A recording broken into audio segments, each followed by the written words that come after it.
Okay, to tell you a little bit about Innocent as Strawberries, I was asked by Cwmni Theatr Arad Goch to pen a 45-minute play geared to year 8 and 9 high school children, young people, I should say, based around the works of Dylan Thomas.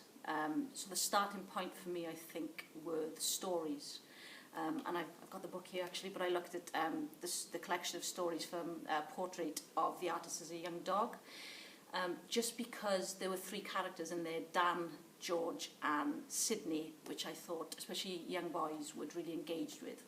So I guess I have to keep to the words of Dylan Thomas. That was really, really tough. That yes, there are certain excerpts of my own language in there, which kind of bridge one story to another.